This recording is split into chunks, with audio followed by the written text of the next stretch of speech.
Imaginez que vous partez à l'aventure. Imaginez qu'en regardant la télé, en écoutant la radio et en surfant sur Internet, vous plongez dans une histoire. Imaginez que vous commentez, réagissez, participez à l'histoire et même que vous la modifiez. Imaginez enfin que vous suivez cette histoire où vous voulez, quand vous voulez et comme vous voulez. Tout cela, c'est ce que nous vous proposons grâce au transmédia. Notre vision du transmédia, c'est d'exploiter chacun de nos médias selon sa force et d'aller au-delà, pour proposer une expérience totale, innovante et créative pour développer une histoire à la télévision, à la radio et sur le web avec votre participation. L'approche transmédia nous permet d'informer et de divertir tous nos publics, de toucher toutes les générations dans une logique de proximité sur tous les supports. C'est comme cela, par exemple, que nous avons raconté l'histoire du Prince Charmant. Le Prince Charmant est un documentaire de société qui vous emmène au pays de l'amour. En 9 étapes et en 9 semaines, il vous propose de découvrir les défis du couple dans le pays qui détient le record de divorce en Europe. Un univers est créé. La Love Map en est la carte géographique. Elle vous conduit dans les différents sujets du documentaire. Et elle est aussi le fil rouge qui structure les 9 émissions de radio, le web documentaire, les réseaux sociaux, les articles dans la presse et le documentaire télé. À chaque étape, on rencontre des témoins et des experts. Et bien sûr, le grand public participe à ce documentaire évolutif en racontant ses histoires d'amour, en imaginant leur prince et princesse idéal grâce à un configurateur et en témoignant sur les réseaux sociaux ou dans des reportages vidéo.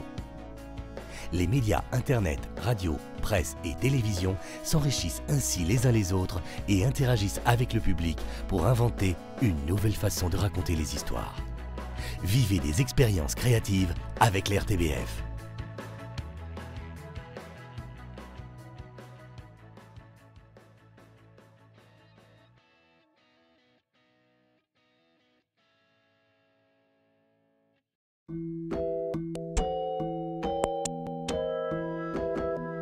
Est-ce que les jeunes croient encore au Prince Charmant? Est-ce que vous avez un idéal amoureux quand vous entamez une histoire? J'aimerais bien qu'elle soit blonde, qu'elle soit drôle, qu'elle soit brune, voilà, on a toujours ces petites préférences, mais voilà, quand on rencontre une fille et qu'on l'aime, on fait pas attention à ça, quoi. On va pas dire ouais, non, dégage, t'es pas blonde, quoi. Je pense que le Prince Charmant n'existe pas spécialement, que si on recherche la perfection, ça nous saoule et on s'emmerde à mort. Donc je pense que le Prince Charmant, il le devient. Et, enfin, on le découvre en fait, je crois. On le découvre dans la personne qu'on aime. Voilà.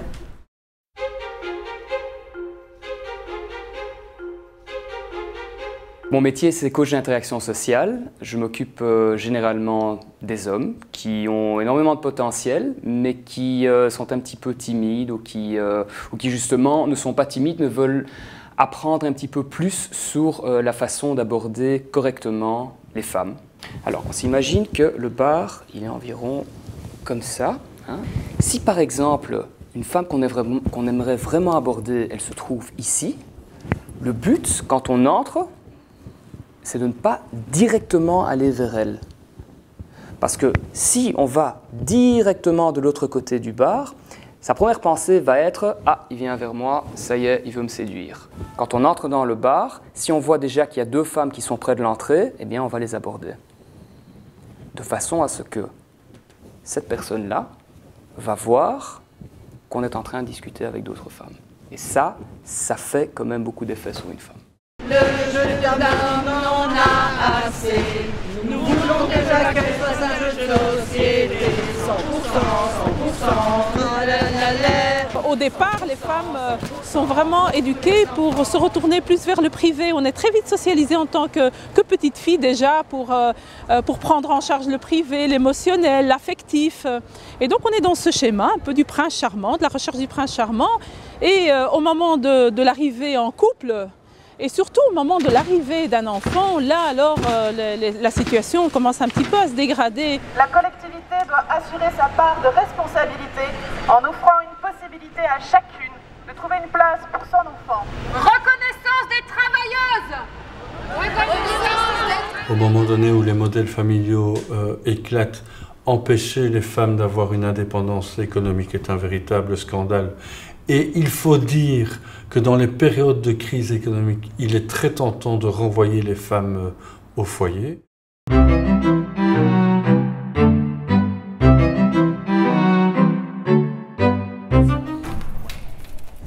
Au début de l'année, une des premières leçons, c'est est-ce que tu as un papa, est-ce que tu as une maman, comment ça se fait?